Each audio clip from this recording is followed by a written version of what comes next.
Why, hello there, ladies and gentlemen, boys and girls, children of all ages. My name is Mr. Dogboat333, and welcome back to Hearts of Iron 4, The New Order.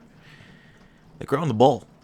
Now, last time we were here, we hopped into the motherland, where we took control of one small warlord state that ran the outskirts and the city of Cheetah. Now, with that small little rump state and their little, wannabe monarch. I don't know about probably the exact opposite of wannabe. I did not want to be monarch. We restored the glory of the Russian Empire and restored the confidence of a man who was very much broken for a while. Now, right before I did that series, I did an announcement that I was looking for ideas for my 2,000 subscriber special. And we have just a few weeks ago passed that number. Now, first off, I want to thank you all again. That was all very, very kind of you. I appreciate that. But, on top of all of that, I got some interesting commentary and suggestions on what to do. Some general TNO stuff. Someone suggested a Russia playthrough of Second West Russian War. I was considering doing that, but then there's some weird stuff going on with that mod team right now, so I decided to pump the brakes on that. But I did see something that did catch my attention. And I figure I haven't done this in a while, and I've had this suggested to me on and off for quite a bit, so why not hop in as the Yunnan province? In the aftermath of the collapse of the Chinese United Front, the former ruler of Yunnan handed the reins to Liu Han, who immediately began to go through the motions of modernizing it, whether by hook or by crook. But this came at terrible cost. Corruption and societal ills have spread like the plague. Dissension and misery have engulfed the country. Due to all this, the province, though experiencing an economic boom, is also becoming a hotbed of anti-Japanese sentiment. Liu Han goes on in blissful unawareness of the situation, continuing with Gao's plans for his region, but there are other in Kunming and elsewhere who might take advantage of the chaos behind the scenes to take Yunnan down a path no one had expected. So, this is Yunnan province, all the way in the middle of China. Now, some of you who are not in the know might be wondering, DB, what the heck are you doing in China right now? Well, my friends, you are about to hop in for a very, very wild ride, potentially. I'm going to hop in real quick, though. I'm going to load a preset I did. This is going to partially make things a little easier. I'm just going to scroll down and see if... okay, yeah. I'll save some of the things are going to pop up. But we are, for now,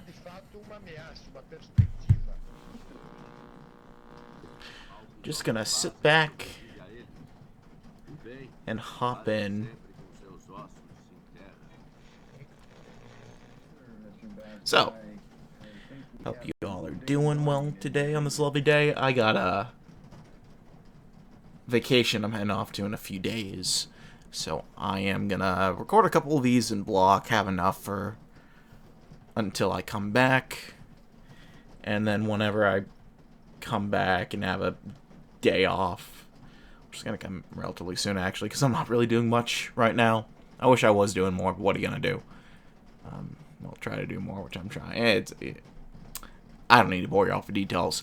I can go back to uploading the rest of these. Which should be very, very exciting when it kicks off. But, until then, we just gotta sit and look at a loading screen together and see how Kuingular is going. Quite well, it seems. Yep. Mm-hmm.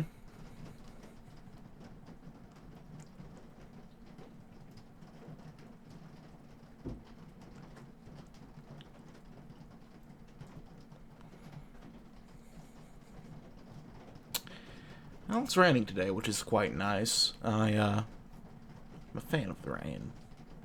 Might get sick of it soon, though. I am about to go to the Emerald Isle, Ireland, and that has a lot of rain. So it's not going to be as novel, is it? But that's a problem for then. So here we are. To look at the former province of Yunnan, nestled in the far southwest of China, one must first understand the aftermath of the defeat at Chongqing. The final victory of Japan in the Battle of Chongqing severely damaged the morale of United Front forces in Yunnan. This, combined with the fall of Southeast Asia under Japanese control, meant that there was no way Yunnan could take a stand against Japan unscathed. Long Yun, the long-standing king of Yunnan, was no fool. He knew better than to force the people of Yunnan to die in a meaningless battle. The IJA, on the other hand, plagued by terrain, supply issues, and years of accumulated fatigue, were at their limit. Thus, both sides came to terms in order to avoid pointless bloodshed. But there was one variable that had yet to be resolved, that of Long Yun's status. Entrenched influence in Yunnan after years of his reign, complicated by the mutual distrust with Wang Jingwei and his Japanese masters after Long Yun followed Chiang's call to condemn Wang's betrayal. Long Yun knew that his rule would be untenable. Therefore, he passed the position of governor to his cousin Liu Han, who was optimal for both sides of the conference table. Being less powerful and influential made him acceptable to Japan. To Long Yun, he was his cousin and longtime comrade in arms, whom he could trust fully in all Yunnan matters. As a compromise, Long Yun would remain in the cabinet as the ceremonial head of government, his cousin's second command, while Liu Han officially signed a ceasefire and surrendered to the national government of China. Liu Han himself, once violently opposed to any concept of peace with the Japanese imperialists, was more willing to compromise after being shaken by the IJA's atrocities during the war. But Liu Han's ascension did not solve everything. After all, Long Yun was too connected to Yunnan's administration, and his removal would cause massive unrest among citizens, tribes, and the remnants of the military. Therefore, compromise would reach Long Yun would remain in the cabinet as a ceremonial head of government, his cousin's second command. As the new head of state, Liu Han officially signed a ceasefire and surrendered to the national government of China instead of Japan itself. This made sense given that with Chiang's death, the Nanjing puppet government was the only Chinese government that remained. In 1962, Liu Han remains in power, his hold apparently secure. In fact, however, he's increasingly bedeviled by dissent and insurgencies, and the people are nowhere near as satisfied as they could be. Several reasons exist. First, some say that the peace has corroded Liu Han's formerly strong national spirit. So long as Nanjing keeps to its promises of autonomy for him, he has no problem with continued collaboration.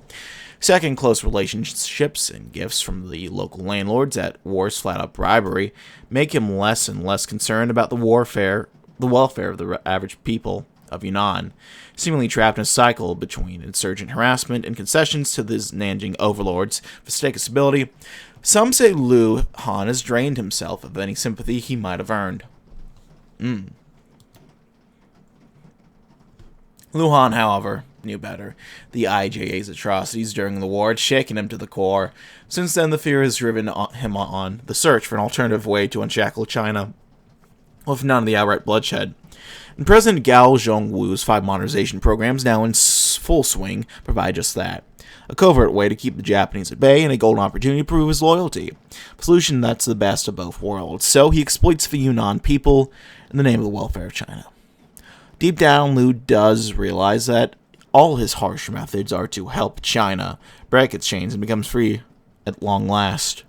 But this is not obvious to most, nor, for the matter, is it sufficient to assuage the misery of Yunnan's oppressed people. No one who knows the situation as stated above is surprised when they hear that the former king of Yunnan, Long Yun, is not happy at all. He feels like his cousin has fallen hard from grace and is no longer the honorable man he once respected. With China's weak army and Japan's increasing collapse, Long Yun believed that there's a chance of pressure Nanjing to shoot the southwestern peripheral areas better. By force is coming ever closer. As Long Yun's position is ceremonial, he lacks the authority to truly push the central government. Not that the Japanese would allow it anyway, but that doesn't leave him powerless. Not only is he still highly prestigious throughout the Yunnan and beyond, but there are the insurgents, who just might be able to lend him a hand when the time comes. Let's check out some features. We'll continue with Liu Han's contribution to modernization, read the life story of important dissenters against Liu Han's rule, and await the coming of a movement that might fizzle out, leave the whole nation in misery, or free China. I know what I want to do. Welcome to the New Order. I know what I'm doing. Alright, how are we doing production unit-wise? All military workshops. We're going to stop that.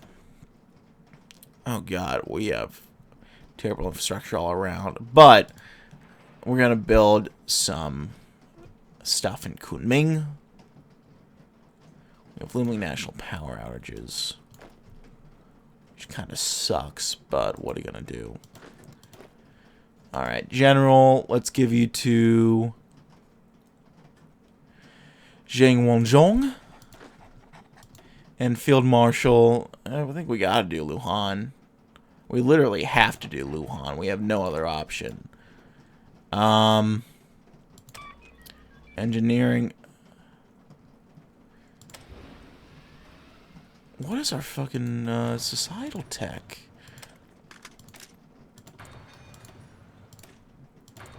Do we have any decisions? We have no decisions to start off on. I will check all of this out in a second. Chinese warlord. Oh, dear God. Yeah, this is actually terrible. This might be the worst I've seen.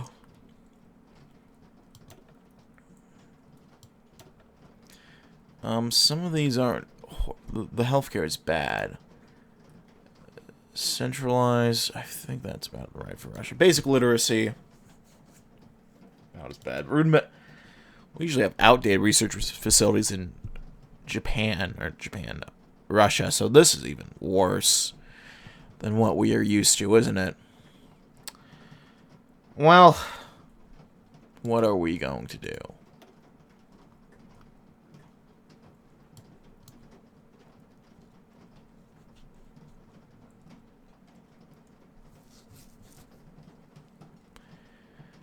Huh.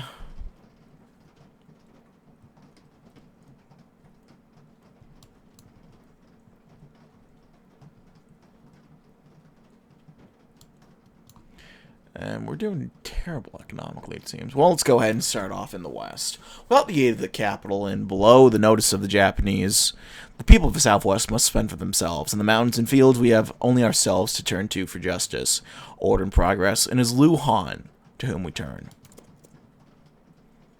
We'll speak of a devil, Liu Han. Anyone with even a slight comprehension of the situation in Yunnan will understand that General Liu Han, governor of a far-flung state, has a complex legacy. A Chinese of Yi ethnicity, he was born in 1895 in Jiaotong. From an early age, he studied in the military arts and was close to his cousin by blood, Long Yun. As time passed on, the Japanese imperialists invaded. Liu Han owned his craft and fought diligently and cunningly to defend his motherland from oppression. But it was not enough. Much to Liu Han's grief and pain, the Japanese broke through and their advance forced his beloved cousin to step down to mere second-in-command and hand the position of governor Yunnan to him. Since then, he's had no choice but to do his best to protect his people. Bleeding hearts and dissidents may condemn his methodology of dealing with the bandits and rebels that plague Yunnan, the southwest of China. Liu Han admits in his heart of hearts that they are right, but he has no choice. He has to do it, no matter how much his conscience threatens to eat him alive. For his own safety, for the safety of his homeland, and for the welfare of the people in his homeland, he must go back on his values. Defense against imperialism means nothing now. All that matters is survival, controversy, and dishonor be damned. Well, we are a Chinese warlord. We are part of the greater Eastern Co-Prosperity Sphere. And we are warlord. We follow the warlordism ideology. Sovereignty does not always come through a fully fledged state, but often through the power of a leader. This power can come in many ways, through wisdom, through charisma, or through more blunt methods. The warlord is most familiar with the latter. Coming into existence usually through war or other circumstances that lead to the central government's authority collapsing, these warlord states tend to be of an unsophisticated nature.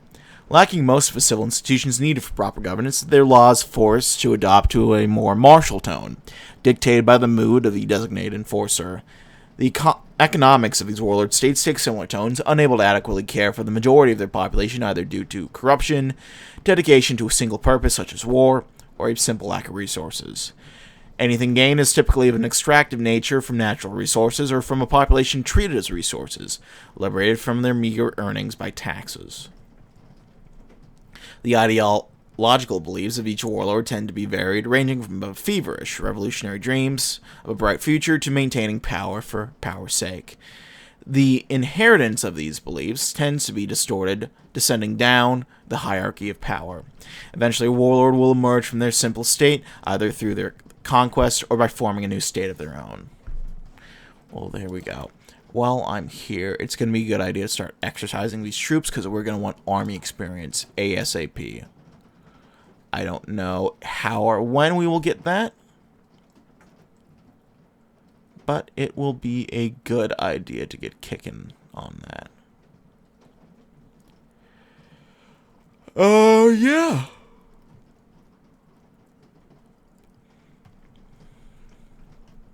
So we have the Yunnan clique, we have NRA remnants, we have CPC remnants, and we also have the NPA, just kind of hanging around, standing there menacingly. In the meanwhile, we have these three blokes. Well, let's check out the man, Long Yun, the cousin of Yunnan's warlord. Long Yun settled down in the southwestern province after the fall of Chongqing made it clear that further resistance to the Japanese menace would do more harm than good to China. Collaboration became a necessary evil, and Yun has since become an efficient bureaucrat and politician within the warlord state. However, Luhan has now taken it upon himself to exploit the Yunnanese to their limits under the guise of Pan-Asian unity, and Yunnan has found itself bleeding dry to fuel the ever-demanding reorganized government. Something has to break soon, else Yunnan will die a death of 1,000 cuts. Well, next, let's check out Long Ji-hui, who's no stranger to fighting the Japanese. A veteran of the Battle of Taizhuang in the Second Sino-Japanese War, he has seen the worst of the Empire, has brought upon his home and lost countless friends to its roaring machines. When the peace talks were done and the war stopped, Long Ji-hui felt an emotion that made him betrayed to the core. Relief. As he shook hands and collaborated with the Japanese, this feeling became more and more muted until he could easily ignore it. Now in Chinese frontiers, he saw what was easy posting, distant from politicking the RGOC, and most important, physically away from the Japanese officials and bureaus that strike the old fear in his heart. Perhaps here he can find some peace that he's been denied for 2 decades. Maybe. Maybe not. Next we got Wang over here. Yunnan is in need of help, and Wang Xiaoyuan will be the one to help it. Born on the 26th of January 1903, Wang grew up to be one of Yunnan's finest entrepreneurs, always willing to lend a helping hand. At the age of 17, he joined his father's company in the hopes of becoming a businessman. 7 years later, in 1927, he was reappointed the Kunming manager after a reorganization.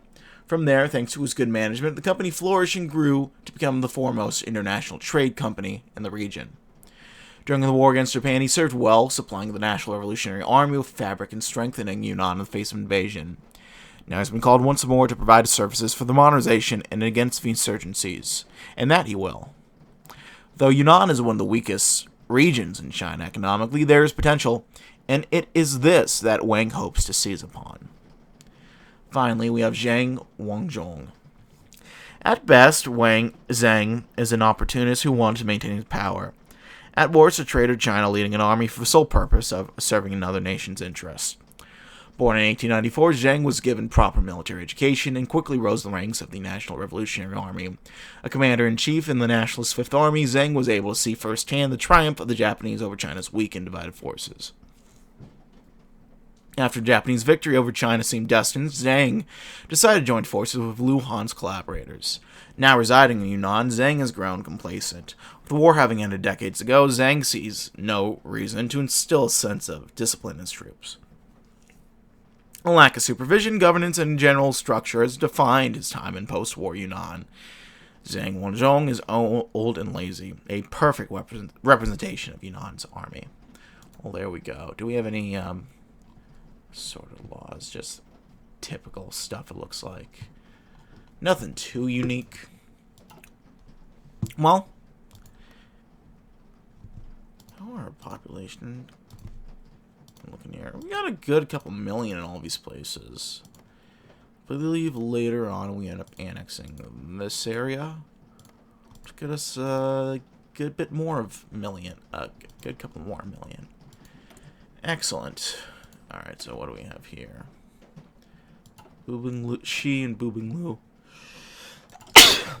I don't think there's any difference between these guys, so I'll just train up some Boobing Lu.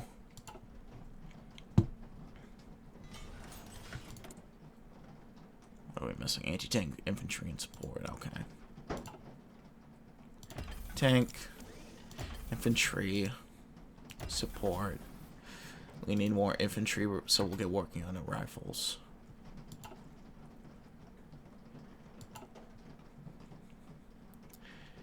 And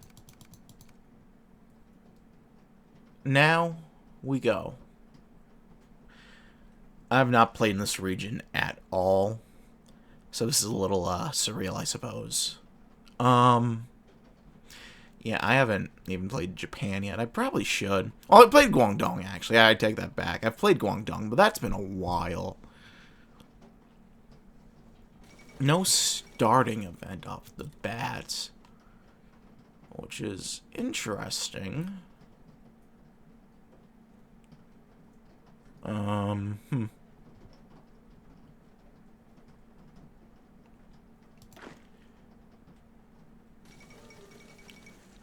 Space race been won.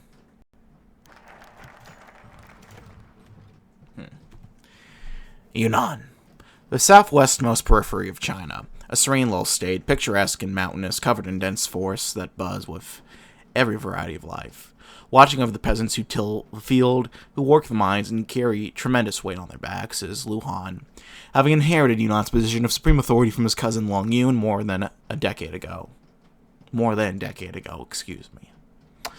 Within Yunnan are the Yi people, a minority who own most of the land in Yunnan, and of whom Liu Han is now the undisputed leader.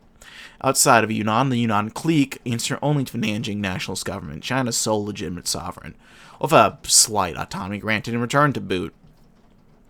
By maintaining this balance between the wealthy, privileged elite at home and his brethren and superiors just across China's mountains and rivers, Liu Han ensures his own, and by extension Yunnan's, safety and security. Despite being what the unkind and foolish may label a warlord, Liu Han has very little interest in warring. True, those bandits skirting our borders, NRA elements, communists, those ghosts of the past, haunting our serenity, they are a thorn to our side, but they amount to little more than a trifling distraction, for Liu has a mandate to keep, a greater good to contribute to. For this very moment, the Republic's five modernizations roar the heavens and inject our motherland with inexhaustible industrial vitality. And to their righteous cause, we selflessly devote Yunnan's soil and the wealth within. We extract, we sell. We harvest, we sell. Let us provide the firmament under which our mighty Brevlin shall twist the raw material of nature into the wonders of civilization. We must not, and we cannot forget our place. As enemies lurk in the dark, both within and outside our borders, we must tread carefully but forcefully. On sure feet, we march towards a better... on sure feet, excuse me, that makes a lot more sense. On sure feet, we march towards a better future. For Yunnan, for China, for Liu Han, onwards. Very, very simple.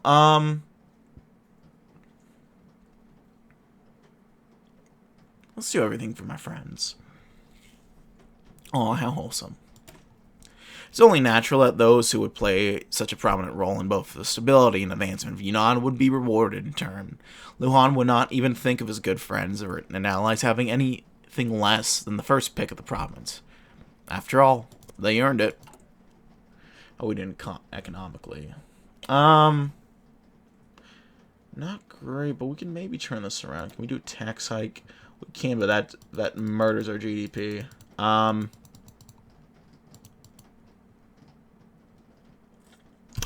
Yeah, we now have negative GDP growth. Well,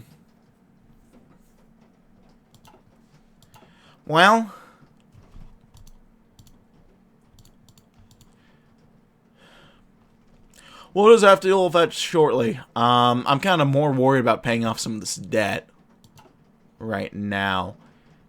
I am partial to Keynesian economics, but I think Keynes would even tell us to chill the fuck out right now.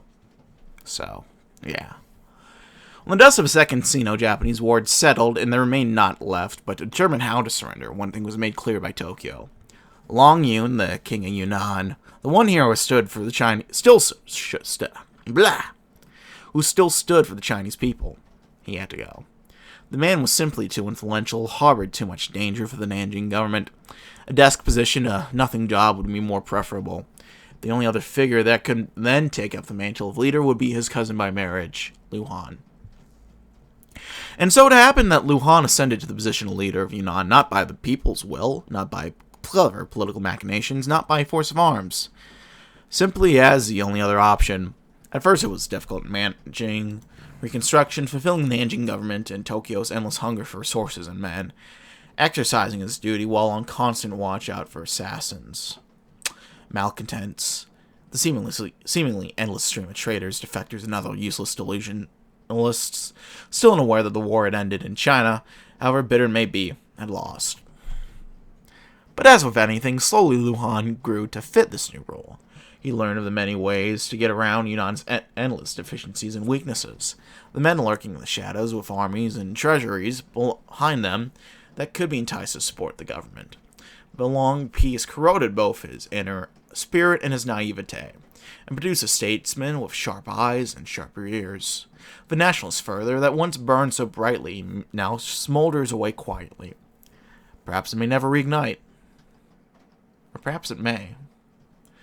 Nevertheless, Lu Han now sits at the top of a precarious corpse of power, held aloft by myriad promises to landlords and the wealthy, continued assurances of fealty to the Nanjing regime in exchange for autonomy, and above all, the disorganization of all the groups that could potentially unseat him. As long as the situation remains stable, so will he, and so will Yunnan. So let's hope no one tries to rock the boat. Yeah. That's gonna be me. I'm gonna rock the boat. Do we have any provinces? We do have some localization to read eventually. We won't read it immediately.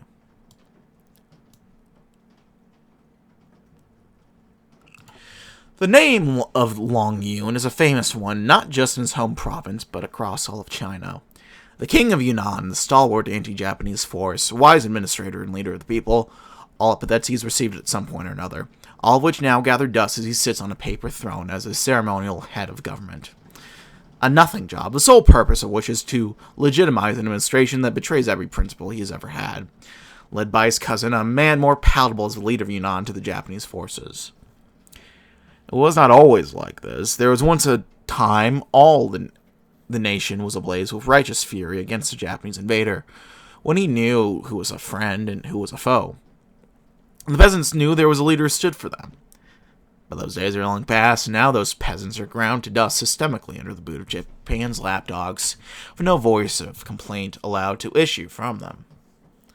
The fire and fury of the war have been replaced with dead-eyed resignation from the shattered villages populated solely by women who still hang pictures on the walls of their missing halves, to the mines and farms that ripped the green earth's bounty from the soil to be shipped off to the sea. Far away from Yunnan. To the cities littered with veterans who lost their limbs fighting against the men who now dictate their very existence a nuisance to the public order. Everywhere Long Yun looks, all he can see is the bitter legacy of a lost war. It cannot continue like this. Even with the spies and turncoats listening at every corner, whispers travel of men with arms who still believe in the old ways, who still believe in the sanctity of justice, and who still remember the time that he, Long Yun, led them against the despicable invader. Quiet flame still burns in Jinan, and if the traitors in Nanjing and the devils in Tokyo refuse to hear the cries of his people, there always remains the option to light it with the torch of revolt. Once upon a time, it was fire that burned away the locusts that threatened to feast on Yunnan's bosom.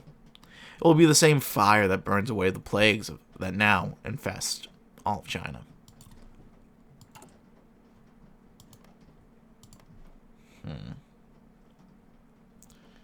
Interesting.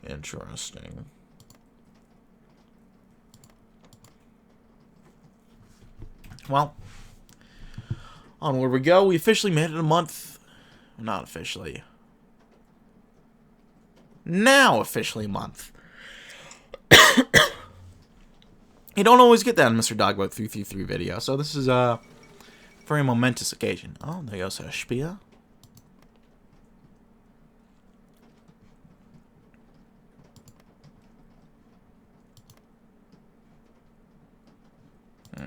Well,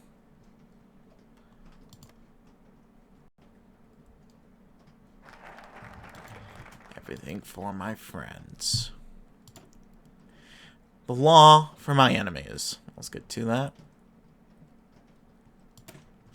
Slander and lies have no place in Yunnan, at least not when they are in opposition to the government. The law is quite clear about what happens to those found guilty of, well, whatever the courts find them guilty of. And the courts know their duty well.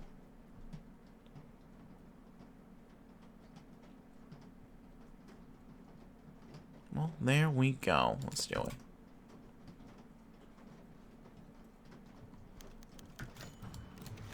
Okay, it's too bad it's not in the co-prosperity sphere. That's right. The tyrants who ruled it liked to impose on Yunnan's peasantry that there were only two choices for them: to work or to die. In reality, they had neither. Those who did not work were killed, and those who were dead did not have to work. Only those who didn't, rather.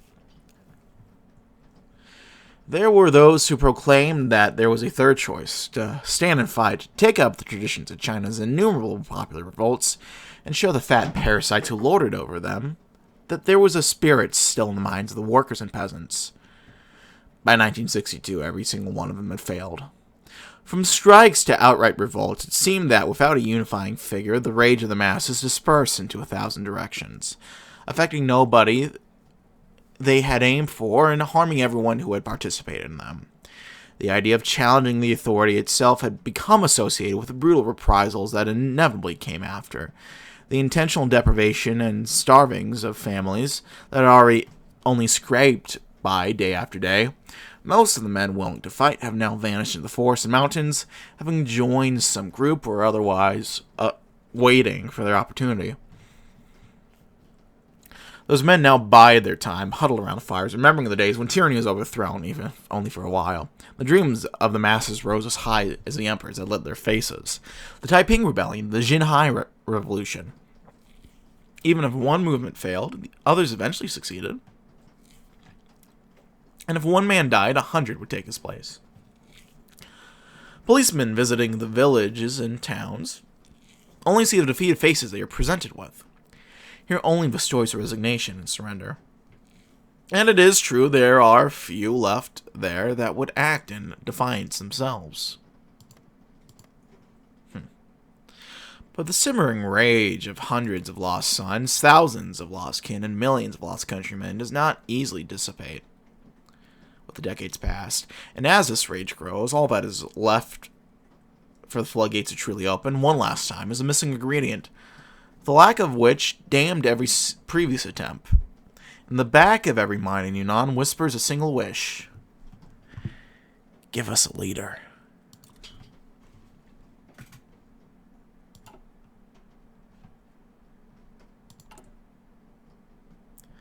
Well, Well, there we go. I'm looking at all of these laws. Yeah, all of these laws look absolutely terrible. We have nothing going well for us. Except military professionalism. That is improving very slightly. Everything else is just dog shit, though. My God.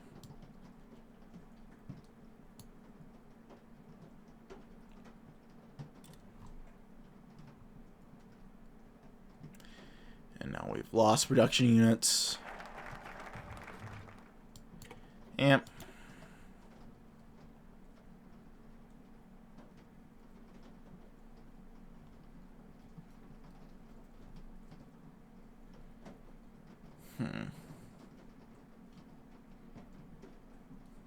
Oh, great. Our military professionals is going to get worse, too, so we don't even get the full benefit of things. Well, let's get minerals for those who can pay. Yunnan has been blessed with an abundance of resources lying within the ground, and cursed with a drought of cash with which to access it. A newly discovered deposit may send investors scurrying to Luhan to gain this favor and slander their opponents, but in the end Luhan must accept payment from where the capital flows, so long as it does flow.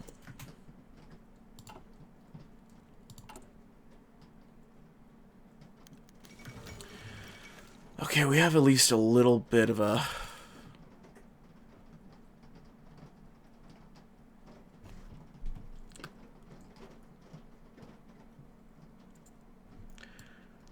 We at least have a little bit of growth going now. I'll take that, I guess. Since the Japanese were prevented from attacking the terrorists in the far west of China before the peace was signed, the citizens of those regions enjoyed significantly greater freedom than their brethren held in the subjugation of an Nanjing government. As a result, in the aftermath of the Second Sino-Japanese War, the province of Yunnan became one of the last bastions of free Chinese intellectualism, as refugees fled from the southwest from the now enslaved homeland. The National Southwestern Associated University, called NSAU, in short, in English, was the prime example of this. Of course, the Nanjing and Tokyo governments knew this. They constantly sent letters and threats, all of them impotent. There was nothing that either could do at such a distance for something so relatively inconsequential, demanding that NSAU be subject to restrictions or brought closer into harmony with the Pan-Asian concept. Both Luhan and Longyun took great pride in rubbishing any and all such demands when they came. As a result, NSAU enjoyed significant academic freedom despite the presence of a large group of Japanophiles. Thanks to the influence of this free university, the Yunnan state education system was one of the best in the RGOC regime in terms of academic quality and learning atmosphere. However, there was a drawback to this. These intellectuals, rather than thanking Luhan for his magnanimity towards them, became increasingly dissatisfied with Luhan's collaborationism and more sympathetic to the NPA movement.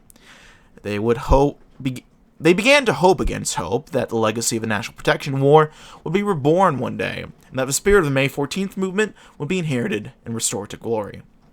But it was not yet to be. There was no Kai-E leading them.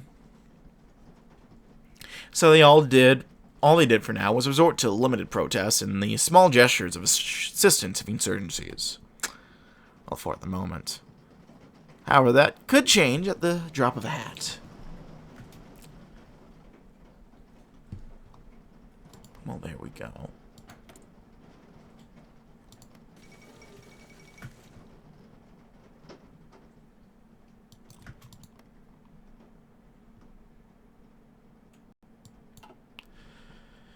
Yep, alright. Here's Mr. Gao over here.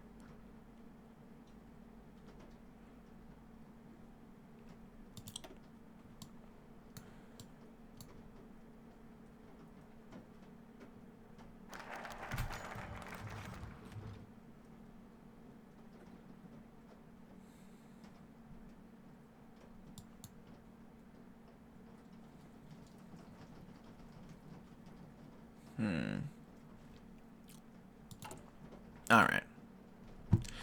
An archaeological project being undertaken by all three members of the Kunming Antiquarian Society had been attempting to uncover an ancient village that was burned down during the Taiping Rebellion. Early efforts had been promising already. Enough sherds, to fill a wheelbarrow had been uncovered, and the foundations of a large stone house had been made them very excited. Far more impressively, an agent of ours had relayed that these three antiquarians had accidentally discovered a very promising veil of tin. A surveyor dispatched from Kunming had written back explaining that not only have we found a single promising vein, but the whole local area is dotted with veins and outcroppings, which suggests that it is the ideal place to be in a whole complex of mines. Tin is one of our biggest exporters already, and bringing up our raw material extraction can only bring good things into this great state. Mineral wealth is the wealth of kings, it is the wealth of the gods, and it shall be the wealth of Yunnan. We were fully prepared to seize it from its current owners when we were pleasantly surprised to learn that the site already belongs to the government. We must merely decide on what to do with it. Before we sign off on the decision, we need to address a letter we received from the Kunming Antiquarian Society, begging us to give them just a few more days to remove everything of historical significance from the site. Permission denied. And now we begin with the Yunnan insurgency. Soon before Guizhou will finally enter a true state of union with Yunnan, a wide variety of resistance movements and partisans have come with it. From the National Revolutionary Army, making pushes for long-dead republicanism of Sun Yat-sen and Chiang Kai-shek, the masses of bayonets robbing government assets, the remnants of a Chinese Communist Party alongside the Vietnamese border, and the NPA fighting under the banner of nationalism, Luhan has his work cut out for him. Assuming we have enough resources and enough time, we'll find no trouble in eliminating these insurgents. Even still, we have no reason not to make a heavy push against these resistance movements, and to ensure that all of Yunnan is integrated into Yunnan as soon as possible. I dare say this is our most important thing. I got Ho Chi Minh over here. They're probably partially responsible for all this communism we got going on over here. I almost clicked that event away. That would not have been good. News moves slowly in Yunnan, and instruction can be sent to a provincial office, and they can spend weeks deliberating their answers before sending it back. It can take months for couriers to carry the message from the sticks to the halls of power. A cousin of the Minister for Financial Affairs insisted she found a village in the south that still thought Yuan Shikai was the emperor. So when 20 communiques are received in one day, the office goes into a bit of panic. It seems everyone wants to get their hands on our tin. Tin for bronze, tin for canned goods, tin for all the spear flowing from Yunnan. We thought we'd make a little bit of money. Well, we're not. We're going to make a tremendous amount of money. Early estimates have already been exceeded. The advantage we have right now is that this is a secret auction. None of the interested parties making the bids now know how much anyone else is also bidding. It's going to spread like the wildfire we had last year, only we won't have to cover this one up. May the highest bid win.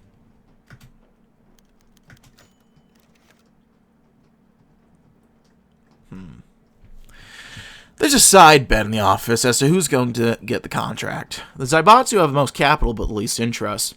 The organized government wants to build up Chinese industries with Chinese resources, and they may well seek a symbolic victory over our mutual masters. The best odds are on neither of these two, but on the perennial favorite, the locals, a cabal of Yi landowners, keen to maintain their hegemony over the Yunnan's land and industry, are scrambling to pull enough resources together to compete with the big boys. The auction doesn't need to be left up to chance. We can put a thumb on our scales. After all, only we know what the bids are. We'd favor our own people, ensuring the great state of Yunnan made even greater by keeping our hands in our own pockets. We could favor the Republic of China, drawing Yunnan and China closer again once more. Or we could favor the Japanese, opening the door to the ruthless exploitation and advanced mining techniques of the Zaibatsu. Let's favor the Empire. That sounds potentially promising.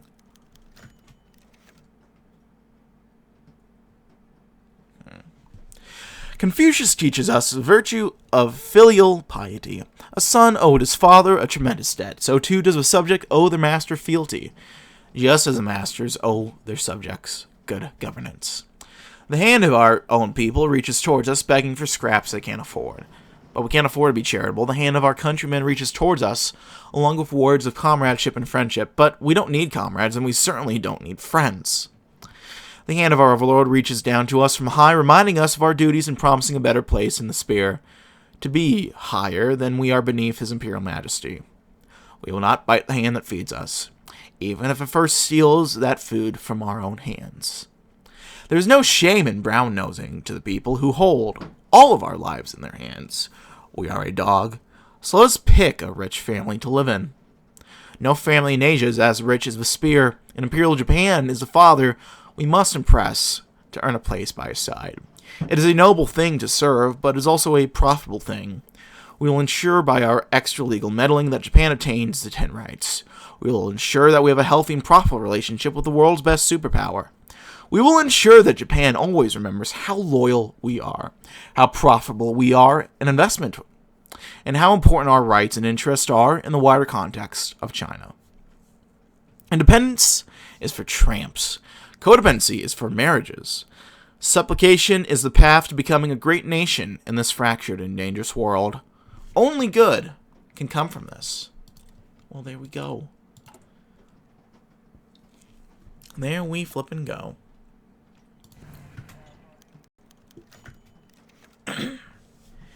You are a traitor to your nation and your people. Go live in Tokyo, Imperial Bootlicker. We don't want the likes of you here. This is a local city for local people. There's nothing for you here. These are just a selection of some of the lovely messages we've received in angry letters, private communiques, and thrown bricks.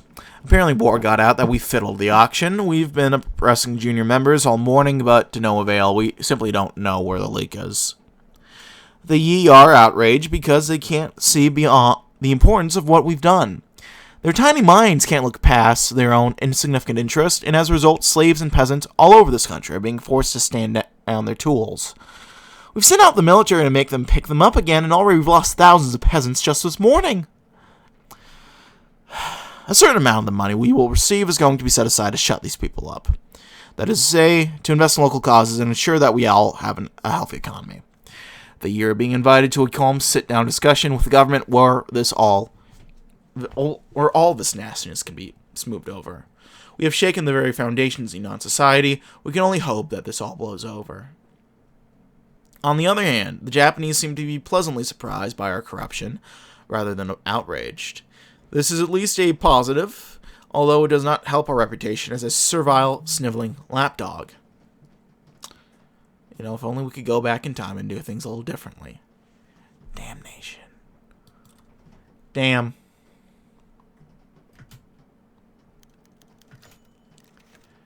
And there we go. Look at that. After months of tense back and forth, Japan has finally won, surprising no one.